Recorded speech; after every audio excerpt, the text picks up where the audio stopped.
Hello everyone, today we're going to be taking a look at doing some active storage drawing. This is going to be similar to the action cable tutorial where we did real-time drawing between people, but instead of doing real-time drawing, this time we're going to specifically focus on how you can draw to an image. So we'll just create a new image. So we'll say like a demo for video.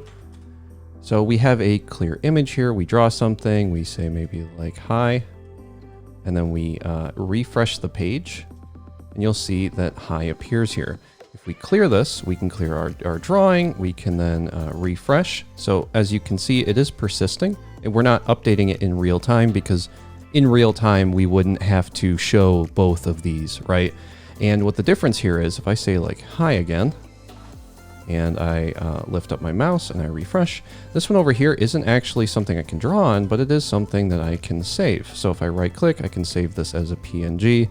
And then I can open this up. So this allows you to save these things as actual images rather than just having them run around in your canvas. And of course, you can save these locally by just calling some JavaScript with like I think it's a data to URL command.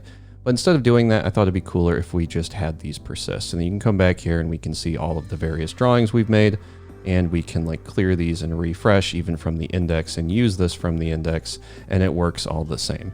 So that's basically what we're going to be implementing. It's actually not too much code. It does teach you how to use the JavaScript side of active storage and how to like commit images through JavaScript. So this will be applicable for various reasons. So let's go ahead and let's get started. I'm going to go ahead and hit F11 to full screen. I'm going to scroll in a bunch so you can actually see this because I work on a 4K monitor. We'll CD out of here. We'll do a Rails new video, and we're not going to be using ESBuild or Bootstrap for this because it's a pretty simple application compared to what we normally do. So that's pretty good. Let me make sure that my other stuff is resized on the other monitor before we get there. So to do this, we're going to CD into our video. We're going to do a Rails G scaffold for a drawing scaffold. And we'll give each drawing a title. That's pretty much all we're going to use. We're then going to do a Rails active _ storage :install command to install active storage. And then once we have active storage installed, the last step is to create our JavaScript, which in Rails 7 we do by creating a stimulus controller that we can just call maybe the drawing controller. It doesn't really matter what you call it. It just creates a file inside of app/javascript/controllers that we can reference. I'll go ahead and type code now to open this up in VS Code. Unfortunately, I'm not hiding my desktop icons today, so you can see that I occasionally partake in RuneScape and make other poor choices. But we're going to come over here. We're going to come into our config and our routes.rb. Inside of our routes, we are just going to change the root of the application to be the drawings controller and the index action because that matches what we have in our app controllers drawings controller with the index action. Once we have that, the only other thing we have to consider is where we're going to be posting these drawings to. Because we're doing this from JavaScript, we have to tell Rails that there's a special route we're going to use to save these active storage things. To do that, we're going to create a patch route. It's going to go to the drawings controller where we'll create a custom action that we call drawable. It'll take in a drawable/ID as the URL. And we're just going to make this the drawable path. So to actually create this, we just come up into our controllers, drawings controller. We pick a good spot for it. Really, it's wherever you want to put it. And then inside of here, we're going to create a action that we just call drawable. Click end. And for this, all we have to do is say we need to get some data, we need to create a file, and then we need to append that file to the drawing itself. But the drawing right now doesn't have images, so how do we do that? We come into app, models, and the drawing.rb. In here with active storage, it's pretty easy. We just say it has one attached image. We can then come into our drawings controller at the bottom here, do a comma, and we'll just say this needs to take in an image. We can then come down to our views, our drawings, and our drawing form, where you have the option of uploading an image if you're so inclined, or you can just come into your drawing HTML partial, and in here we can actually display it. So for now, we're going to focus on displaying the drawing similar to how I had it, and the way I had it was with a quick little display flex hack and some very questionable styles. So the styles here I would probably put into a class, but this is what they look like. It's just to give it that outline so we know which one is the image and which one is the canvas. And then inside of here, we just create a image tag where we grab the drawing.image that we created earlier, and we only do this if it has an image attached. If it doesn't have an image attached, this won't error out because we do this check, and because we give the div outside of it a set size of 400 by 400, if there's no image attached, this won't cause it to be like a collapsed thing you can't see. It'll still take up 400 by 400. So that's sort of how we're enforcing that styling there.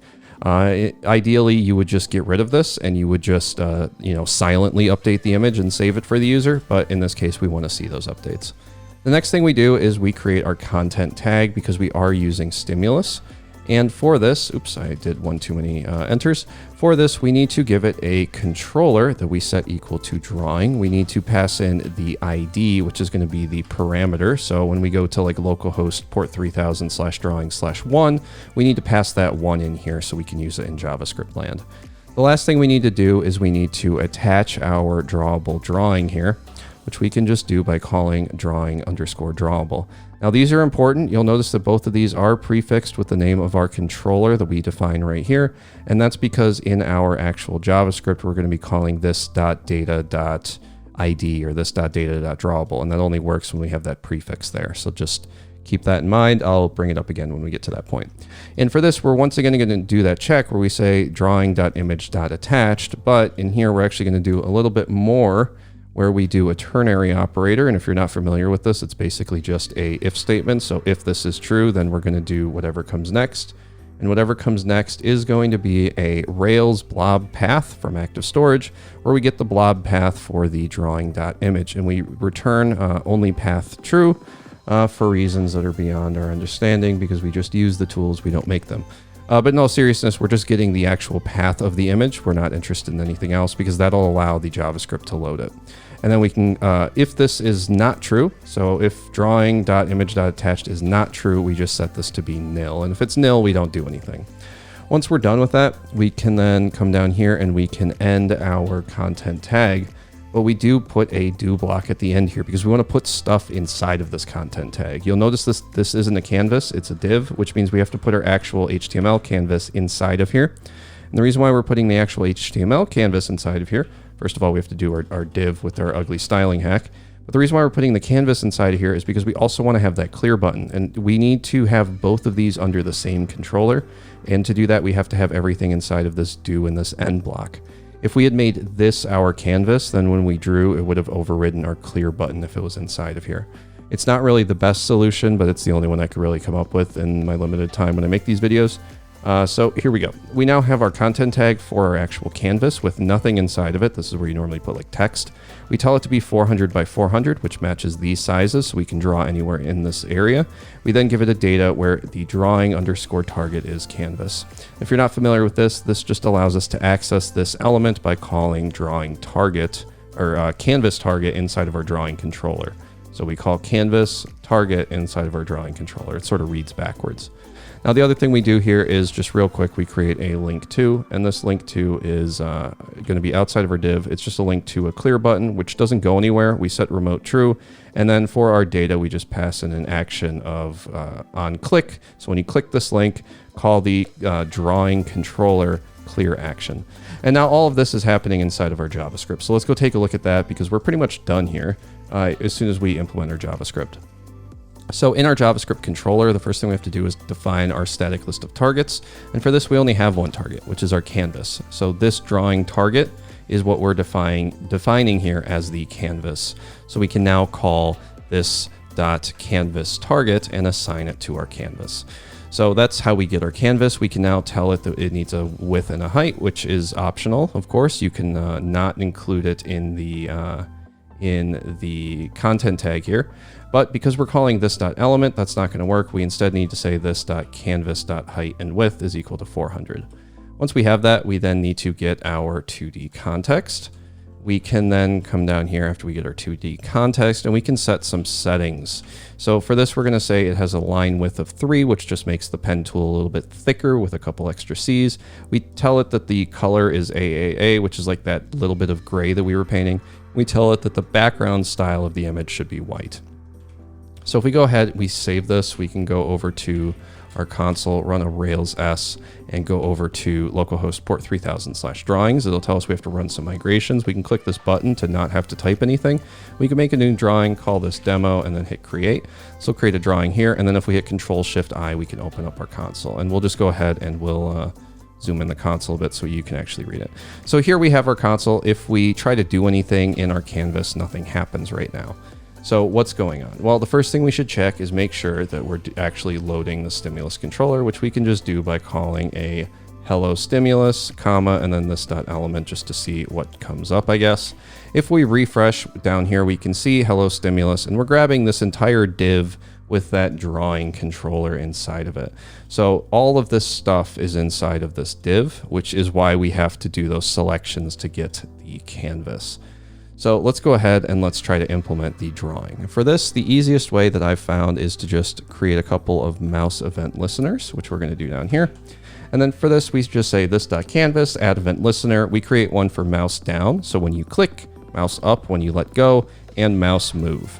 For each of these, we call a separate method, one to start drawing, one to stop drawing, and just a draw method.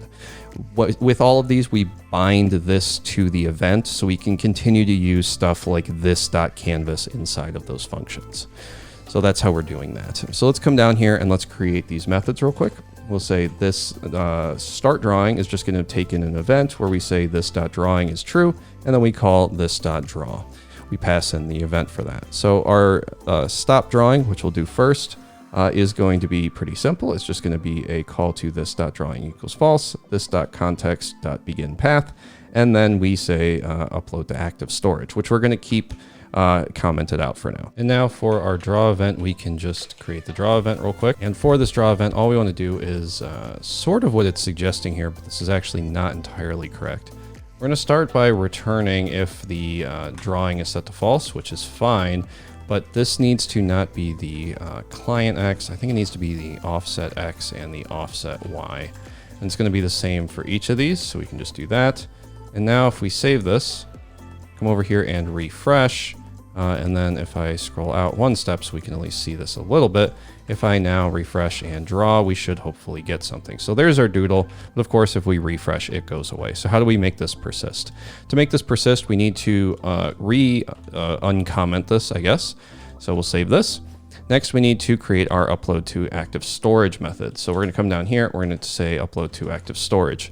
For this, we're going to have to do a couple things. First things first, we add in the drawing ID and the data URL. This is where we call this.data.get for the ID, which in our drawing here is under the content tag as the drawing underscore ID. This is why we can do the this.data.get, because it has the drawing underscore in front of it, I believe. Once we have that, we can then do our data URL, which we call this.canvas.toDataURL, which is just a method on the HTML canvas where we tell it to give us some data for a PNG. Once we have this, we can now do a fetch request to our backend. For this, we need to recall that our route was something similar to a patch to this drawable ID where we had the drawings drawable action. So that means that when we do our fetch request, which we're going to do right here, we have to go to the drawable path with the drawing ID, which is our parameter, which in this case is going to be /1. We then tell it we need to do a patch request because that's what we told it in the routes. We need to give it some headers. The headers are going to be for the Rails authenticity token, which we get from the query selector. And if you're not familiar, you can come over to the elements section in your DOM Explorer, scroll up to the top. Inside of the header, you should have a CSRF token here, which is what we're getting. And we're just getting the content of the CSRF token right here, which is this right here. We're getting the content, which is this token, which is what Rails uses to know that this is a genuine request. So that's what we're doing in our headers. The other part is the application JSON, because we are making a post request to the backend. Next, we want to create a body where we call json.stringify on a object. For this, it is required, otherwise we'll run into an error, that we wrap this inside of an actual object. But for the sake of demonstration, I'm going to not do that so we can run into the error real quick. So if I do this, I think we are then good to go, hopefully. And then we do it like this. Okay, there we go. So if we save this, come over here, and I'm going to move this over into a smaller window for a second. And if I hit enter a bunch, and then I draw something, so a circle, and if I let go, we'll see that this isn't working because I have to, I think, refresh the page. So if we come down here again, I'm going to draw a circle like this. I'll let go. And if I scroll up, hopefully, so it looks like we're not getting the error yet. So let's just proceed until we run into the error and then we'll clean this up. So let's come into our drawings controller. In our drawings controller, we have this drawable action. For this drawable action, we need to do a couple things. First thing we need to do is grab our data from our drawing params, which is down here. And for this, we need to give it the drawable parameter because that's what we called it in here. So this corresponds to this drawable. So we grab that parameter. We then do a bunch of magic to get the stuff out of the string that's being passed back to us with the image information. It then does the encoding. At this point, we need to create a new temp file, which we can do by calling tempfile.new with an image.png. Pretty self-explanatory there. We then do some file writing. After we have the file, we now need to get the drawing itself, which we get from the parameter, which we get because we are going to /drawable/1. So by doing that, we can't trick it into going to a different drawing ID, right? So if we don't have access to drawing /1 in the first place, it won't even let us here. So that's good. We are now, we now have our drawing. At this point, we need to call a @drawing.image.attach, where we attach this file we just created, and we give it a file name of image.png, just because that's what I thought to call it. And then afterwards, we come down here and we do a file.unlink. And if you're wondering how I came up with this code, because people sometimes ask, I will fully disclose the shamelessness of these tutorials that I sometimes use.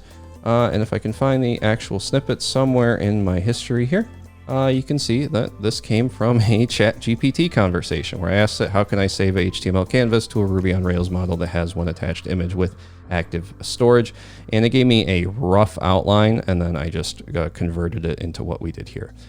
We can come over here now. We can save this. We now have our drawable action. So let's refresh the page. I'm going to hit enter a bunch so we can scroll down, and I'm going to draw something, let go. And hopefully we see here, parameter is missing or the value is empty for the drawing. So if we scroll down here, we can see that we require the drawing parameter. But the issue is we're not passing a drawing parameter from our JavaScript controller. And this can occasionally cause some issues where it's not entirely clear what the problem is. Never run into this before. And the reason is we have to wrap this entire thing inside of another object, which is our drawing object, so that it matches the structure of the parameter that Rails is expecting. So let's come over here, let's refresh, I'll hit enter again, and I'll just draw a circle. And now we can see some yellow text, which means it did an update. And we can come up here and it uploaded a file, etc., etc. So now if we refresh, our image is over here. We just need to replicate it to our screen. So how do we get this to replicate? That's actually pretty simple. We come over to our _drawing partial, where we have this drawing drawable. So this is being added on page load. We just now need to come into our JavaScript, and in our JavaScript, we need to actually add it when we connect with this controller. And the snippet for this is pretty simple. In my code, I just put it after our event listeners, where I just said if this.data.has drawable. And remember, in our drawing here, I have drawing _drawable, which is the name of the controller _ the thing that I'm looking for. I create a const image. I set the image source to be this.data.getDrawable. And because the image source in this case is just the Rails blob path with the only path set to true, so we're only getting the path, that's why we're able to do that. And then I say image.onload, and then I call this canvas context thing where we can draw an image with, I think, a set like resolution or something. So we do this, we save it, we come over here, we refresh. I just clicked, so that cleared it. Let me draw another one. So let me maybe draw like a Triforce triangle or something, maybe like this you can do. And then if we refresh, hopefully, oh, we get a bad parameter here. So let's scroll up and see what's wrong. Couldn't find active storage blob with an ID of 4. But then if I refresh, we're good to go. So that might have been my problems with not refreshing. So now we have this. What we can do is we can implement the clear logic. And I think the clear logic is a really good use case to demonstrate why setting it up like this was the right call. So right now, if I add in like a heart here and then I refresh, we get the heart, but maybe I don't like the heart or I don't like the Triforce. What we can do is we can come into our drawing here. We have the link to with the on click, which calls the drawing controller clear action. So if we come in here, we can do a clear action. And then inside of this clear action actually has some pretty cool logic. So what we do is we pass in the event. We then say event.prevent default and event.stop immediate propagation, because for some reason it decided to keep redirecting me when I click the link, and this is how I prevented that from happening. We can then call this.context.clearRect to clear the image that's currently in the canvas. We can then say this.context.beginPath. I don't even know if that's necessary, but then we just say this.upload to active storage. So what does this do? Well, pretty simple. We call this function again, but because we just cleared the canvas, it's now going to upload an empty canvas. So we come over here, we refresh, we click clear, it gets updated, and now if we refresh, it's gone. And it's just that simple to implement this feature. It was like, what, 5 lines of code plus whatever we had in our drawing link. So that's sort of how I implemented this. You can of course come back now, you know, do a doodle here and create a new drawing and call this like draw 2, and then do like the number 2. And then we can come back to the root of our application, scroll through here, we can see our weird squiggle, and we can see our fancy 2. So yeah, I thought this was a good way to sort of illustrate some of these principles in a non-traditional way, because people seem to really like the action cable being demonstrated with the drawing. So I thought it'd be a cool way to show how to do some of the active storage stuff with the drawing. It's pretty simple once you wrap your brain around how these requests need to be handled. And it's not too different when you want to upload an actual image. Of course, here we're doing some logic to get the context of the data URL. So that's coming from our canvas. So you'd have to create the equivalent of this for an actual image. But as long as you can create the data that you can then read in the back end when you try to create your file, you should be good to do just about anything you need to. You can even pass back an image as a whole and not have to do the encoding. If you had like a URL or something, maybe you grab it that way. But yeah, that's going to do it for this video. Hopefully this was interesting. Hopefully this was helpful, and hopefully I will see you in the next video.